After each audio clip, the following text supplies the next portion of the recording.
Welcome to the show, everybody. I am Dr. David Hooper, and I am so excited to welcome you to another episode of the Unstoppable Introvert Project. And today it is all about building rapport and creating incredible relationships with people. And I think you're going to love the episode that we have in store for you today, and I'm so excited to share it with you. How has your last few days and weeks been going? We are well into 2024 now, and I hope you are online with your goals, your ambitions, your dreams, or maybe you have just been getting your life in order. In 2023, I had a bit of a year where it was like, right, I'm going to get my house in order, get my life in order. And I spent the year learning new skills and new knowledge, and left 2023 with almost a freshness, ready to go and chase greatness in 2024, that's for sure. And to be honest, my wife and I did that a couple of years ago as well.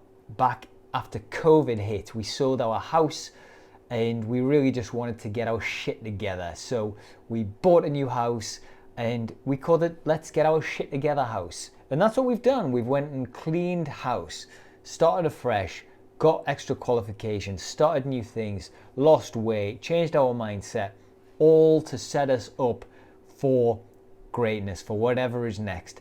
And if you're in that situation in 2024 and you're just getting yourself sorted, getting the foundations ready to go and transform your life, I am fully on board with that. So I really hope you are enjoying the shows. The requests have started to come in, which is pretty cool. And one of those requests was around how do you build rapport with people or have better relationships with people? And we're going to talk about how to do that, and that can be developing relationships in terms of, looking for a partner. It can be friendships, it can be business relationships, it can be managing upwards, it can be managing downwards, it can be just with your peers, and it can really help you have incredible relationships. And I think there's a great quote that I'm going to butcher again, and it was contracts are in the contacts, something like that. It's certainly in business, it's who you know, not what you know, that whole kind of adage. And as I'm growing up, 33 years old, I still think I'm growing up. And I'm learning this as I go. It's not what you know, it's who you know. And if you can have a positive influence on people, then that's only going to serve you well, isn't it? So today's all about that, creating incredible relationships. But before we get started, I just want to say thank you so much for tuning in again. I can't believe that we're on episode 10, and this is a huge milestone for the podcast. And I am just so grateful for all of the messages and the follows and all that sort of stuff. If you haven't already found us, head over to @Dr. David Hooper on Instagram, on YouTube, on Facebook, and on TikTok. Or you can follow us on Spotify as well. Follow the podcast, Unstoppable Introvert Project. You can find us and stay up to date with everything that we've got going on, which is going to be a lot. But today, let's get into this. So there's a couple of different relationships you can have, with yourself. You can have a relationship with others. And to be honest, the strap line for all of this is that people don't care how much you know until they know how much you care. And that's something I really want you just to think about. I'm sure you know someone who knows a lot of stuff, but they're an arse, and you just don't want to spend any time with them. But you know people who know a little bit less, but they aren't an arse. They actually are interested in you, and you think, yeah, I want to spend loads of time with them. So when it comes to relationships in life, we create relationships by what we do and what we think. Relationships are processes, not objects. All right? You can't just collect relationships. They're a process. Rapport with other people is more important than any theoretical knowledge. And that's something I truly believe. And it's something I've always believed for a number of years. Like I said, on my resume, on my CV, I've got degrees and master's degrees and PhDs and all these fellowships, blah, blah, blah. But the truth is, the strongest thing I bring to the table is my empathy and understanding and my relationship skills. And if you're able to build rapport with people, it is a lot more powerful than saying, oh, by the way, I've got this qualification. No one cares. It really isn't important. It's more about how you can develop that relationship, that rapport, that understanding, and really influence that person in a positive way. And we do that with something called rapport. I'm sure you've come across that word before. Rapport is basically, we like people, we think like us. We like people we think are like us. So they're the two kind of key things to look out. The first one, we like people we think like us. So if you think someone likes you, you go, oh, okay, that's nice, I like them back. But we also like people who kind of do the same things as you. So there'll be that person in the office who you get on with quite well. And it might be because you follow the same football team, or go to the same gym, or maybe you grew up in the same location, that sort of thing. This all helps us build rapport. And what actually is rapport? So rapport it's the quality of your relationship. It's kind of a mutual trust. It's that respect and understanding, that influence, but also you're allowing them to influence you as well. And there's degrees of rapport, right? You have good rapport with some people, you have really good rapport with a lot of others. It just feels natural. It's no work. You've probably had that person in your life where you just get on. No matter what the situation, you just get on. I have one person in my life who's a really, one of my best mates. He's in the Navy, complete introvert as well. We never hear from each other. We maybe meet up once or twice a year. But when we get together, the rapport's there. We have a laugh. We're natural. We're best mates. We go for food. Go to the cinema. Chill out. That sort of stuff. And the rapport never changes because we just click. We get on really well. And it doesn't matter that we haven't seen each other that much or spoken that much. The rapport's still there because it's natural. People who are naturally in rapport with each other intuitively match things like eye contact, similar postures, maybe even breathing at the same time, you know what breathing is. And that's called matching and mirroring. This is where you match with someone, which is literally doing the same thing. And then you've got mirroring, which is reflecting as if you're looking at your own reflection in a mirror. And I'm going to talk about matching and mirroring in a moment, but they're basically tools and strategies and tactics that you can use to develop rapport with people. So, you'll see these type of strategies in business. If you're trying to make a sale, when you're next buying a car, are they matching or mirroring you? They might well be. And it's something that you can do to build that rapport. But the thing with rapport is it has to be genuine. Because if you are trying to build this fake levels of rapport to sell somebody something, you will get found out. And it will be very embarrassing. It's got to be sincere. You've got to be really invested and interested in the other person. Be curious about who they are and how they think. Ask them questions. I am always stunned the lack of questions I ever get asked. But the truth is, it's because of how I am. So one of my big strengths as an introvert is my ability to make genuine relationships. It's a strength because I am able to really be sincere when I'm taking an interest in whoever I'm talking to. And what I find is people will leave the meeting with me and talk to maybe a mutual friend of ours and say, David's a really great guy. I want to hang out with him again. But I know nothing about him because the way I have shifted the conversation, I always place the emphasis on that person. And by, taking a real interest in that person. And to be honest, I know everything about me. I don't need to talk about myself. I know everything about myself. I want to know about other people. So maybe that's something I should probably do a little bit better. Maybe tell people a little bit more about me. But I am so curious about other people, and that's genuine curiosity. I'm an introvert. I like to keep myself to myself. But when I need to show up and make new relationships, I am genuinely interested. And then lastly, see the world from their perspective. So like we talked about in the NLP episode a week or so ago, try and have that open mind. Don't be shut off to anybody's worldview. You need to acknowledge that a worldview is a belief. A belief is not a fact. It's an opinion. It can be changed. And we need to make sure that we are leaving our options open. Because remember, more options, more choice, more opportunities. And sometimes, when you're having these conversations, and maybe it's a bit of a debate, you can do something called second position. And this is where you really acknowledge their perspective. And this is where you see things from their viewpoint. And just think to yourself, when you're having those conversations, and maybe it's awkward because you don't appreciate their viewpoint, just think about if we knew what they know, or had experienced what they have, or wanted what they want. Maybe we'd have the same view as them, but try to always attack conversations.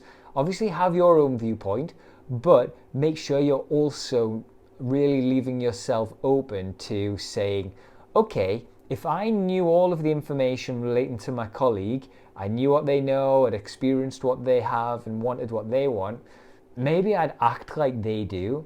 So just keep our minds open as we progress through this. So let's get into the practicalities of this. Matching and mirroring. And I'll talk to you about a story that was absolutely terrifying to me. And I know I've talked about it a lot because it's the biggest thing I've probably ever achieved, and the scariest as well. And that was my PhD. So I achieved my PhD in 2020, and it was 7 years of work. But not only do you have to submit a 100,000 word thesis, you also have to do a 3-hour viva, or an interview. And I was absolutely terrified to doing this viva. So I wanted to make sure that I prepared myself fully and used every bit of skill and knowledge to my advantage. Now, I knew about matching and mirroring and decided that this was an opportunity for me to match and mirror, but also, to create a genuine rapport with these people who were interviewing me.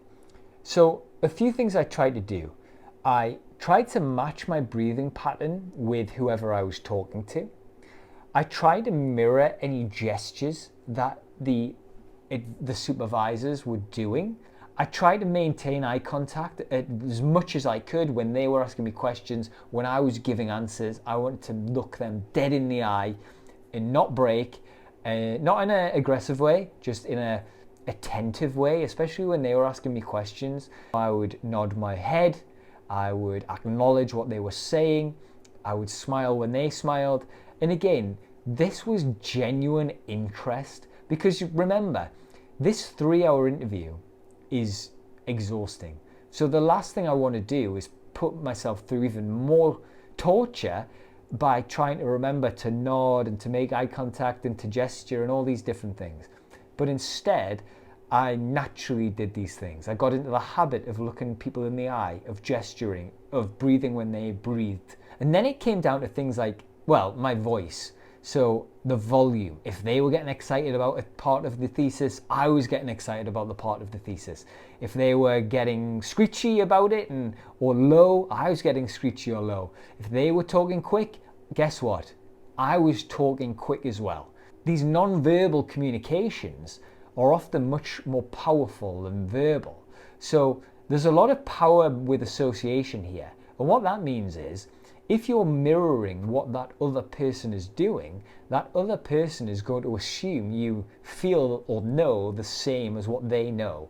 So in the case of the viva, if I was saying things in a similar way to they were asking questions, the people who were asking me were probably thinking, well, I know all about this stuff. This person's talking like I do and acting like I do. They probably know this stuff too. So it's all about this association, this power with association. You're able to showcase that you have expertise in a certain thing, a confidence in a certain thing, by matching and mirroring. And of course, you probably have, like I have with my PhD. I answered all those questions and got all of the questions right, but I did it with a certain level of confidence because I had all these matching and mirroring techniques as well. And then it's about leading the conversation. To maintain that rapport, we need to be able to pace the conversation. So that means we're not progressing too fast. We're not changing the subject on multiple, lots of different times, because they won't be able to keep up. But if you're going too slow, the person who you're talking with may get bored, they may have to hold themselves back. You have to find that natural pace. And if you wander off topic, they may get lost and not walk with you. We need to make sure that you lead the conversation. We need to maintain that rapport. We need to pace the conversation effectively. And we need to make sure we lead that person who, by matching and mirroring, is willing to follow you wherever you're going to go. And a similar example of this is offering 3 kind of truisms and then a suggestion. So, you might say 3 kind of small statements and then ask a question and see if they kind of jump in and give some conversation to it. And this is going to develop either congruence or incongruence. Congruence is basically when you have a feeling of certainty about something. When all of your actions and words match each other, you're really clicking that conversation. Maybe you're almost finishing each other's sentences. When everything is in full flow and it feels right, and it's an incredibly powerful state when you're having that conversation and it's just clicking. Maybe you have that conversation with your husband or wife or partner.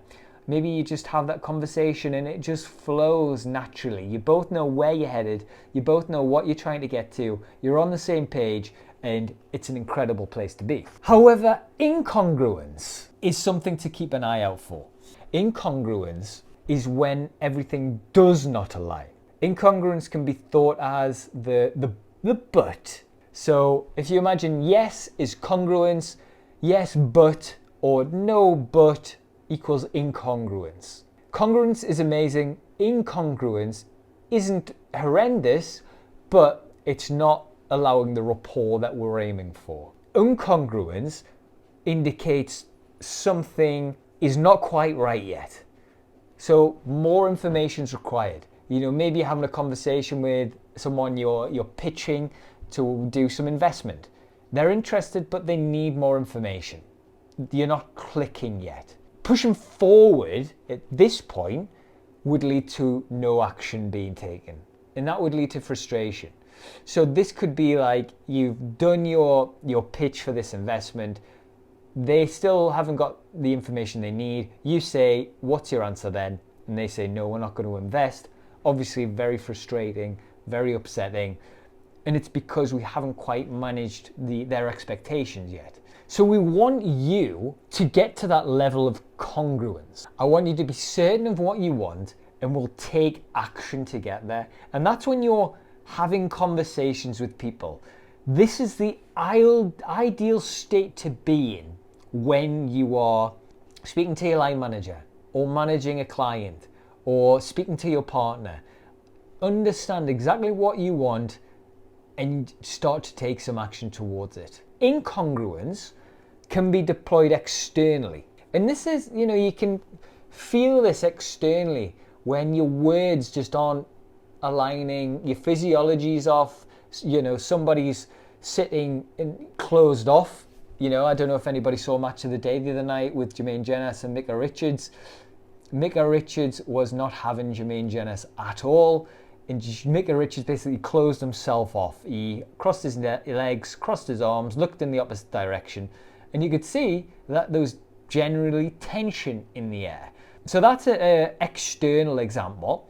Internally, when you can feel it in your gut, something isn't quite right. You can feel it, when you're sitting there and maybe your line manager's got something to tell you that they haven't brought up yet. And you're just sitting there thinking, I know something's coming here and I'm not sure what it is, but I'm just on the edge a little bit. I'm not sure, what's going on. And remember, incongruence could lead to self-sabotage. So explore what may be creating incongruence. You don't want to push your friends or partners or relationships away if they're incongruent. We just need to try and figure out where's the rapport that we can hook onto and develop a positive relationship from there. Remember, it might just be because they haven't got enough information. You need to talk more clearly, communicate better, maybe match and mirror a little bit. And remember as well, you can pace and lead yourself. So don't expect to make drastic personal changes without pacing where you are first. A lot of people overestimate what they can achieve in a month, but underestimate what they can achieve in a year. And it's all down to pacing. So when you pace your own experience, you pay attention to your intuitions, you respect yourself, and you must be in touch with your present state to reach that desired state. So just think about where you might put yourself into these situations to try matching and mirroring. Are you going to try it the next time you're on a date to see if you and the cute guy from the bar click over a cup of coffee? Are you going to try and develop a really good relationship with your line manager so when the time comes to ask for that raise, you know you've got a great relationship? And are you going to try it when you're starting a business and networking? This is one of the best ways to build up that great reputation when you go to networking events. You know, are you going to fold your arms when someone else folds their arms? Are you going to be nice and open with your body shape? Are you going to touch your face when they touch their face? Are you going to breathe when they breathe? Are you going to gesture when they gesture? Are you going to change your tonality when they change their tonality? Are you going to use similar words to them? It's all about using these tips and tricks and hints to build rapport. And as introverts, if you're anything like I feel, these really help me be the best version of myself. So I think when you hear some of these techniques, it's about manipulation, and manipulation is often a negative. However, in this situation, you're not only manipulating the person you're talking to in a positive way because you're giving them a load of attention that they're probably craving, you're also manipulating yourself to be a more confident person so that when the time comes to create business with this stranger, you aren't filled with anxiety and overwhelm and standing shivering in a corner. Instead, you are face to face having a conversation, building rapport and great relationships that might transform your business. And it's really quite a powerful tool that if you're able to master and do it comfortably and seamlessly, is going to transform your relationships. And I think as an introvert, if you have the ability to hold your own in really high-level conversations, presentations, meetings, it can be really transformational when the time comes to things like promotions or getting higher salaries or taking on better and bigger projects and having leadership and all these different things that are sometimes out of grasp for introverts. You know, I'm sure you've been overlooked because you've been too quiet, or you haven't made enough eye contact perhaps, or you've sat with a really closed body posture, like your legs closed or crossed and your arms crossed. And although I completely acknowledge how that feels, we need to have a strategy in place to make sure that that doesn't happen anymore. We are unstoppable introverts, and now is the time for you to rise up and to make sure that you are grasping all of the opportunities that are in front of you. And by in front of you, this could be professional, it could be personal, it could be something just around the corner. You know what obstacles you're currently facing, and you also know throughout this episode, I've said something where you've probably gone, yeah, I could use that there. I could use that. I could use mirroring in this situation. I could use matching in this situation. I could do X, Y, and Z. Now's the hard part. Go and do it. If you could not fail, what would it be? Go and do it. You now have these key tools, tips, and techniques to even the playing field with extroverts. And this isn't about being more extrovert at all. It's about making the most of your introverted nature. Because if we think about what are some of the strengths associated with being an introvert, it's empathy, it's understanding, it's awareness, it's emotional intelligence, and they are tools which we can deploy silently. And with building rapport and developing this congruence together and mirroring and matching and all these amazing tools we can use, we can really showcase those strengths in a really cool way. And it doesn't mean shouting about the place at all. It means having the confidence to use our bodies in a different way. Maybe the tone of our voice in a different way, the speed in which we talk, the way we show passion. These are the things that we have the ability to now do as introverts. Thank you so much again for tuning in. I really hope this is helping. I can't believe we are at episode 10. This is an incredible milestone. Just for me personally as well, I want to acknowledge a little personal win. I am so pleased with myself, and I'm so thankful that you guys are on this journey towards becoming an unstoppable introvert. And please share it with anybody who you think it might help. Sharing it really helps the channel. It helps us reach more unstoppable introverts waiting to change their lives completely. Please follow us at Dr. David Hooper on LinkedIn, on Instagram, on TikTok, and on YouTube. And you also make sure you subscribe to the podcast on Spotify, the Unstoppable Introvert Project podcast. Come and find us, come and review the podcast, and it will be really appreciated. Like I said, it's all about growing the page to help as many introverts as we can. And the thing I will finish with, like I always do, is being an introvert isn't the thing that will hold you back. It is the thing that will catapult you towards your unstoppable greatest self. Until next time, stay unstoppable.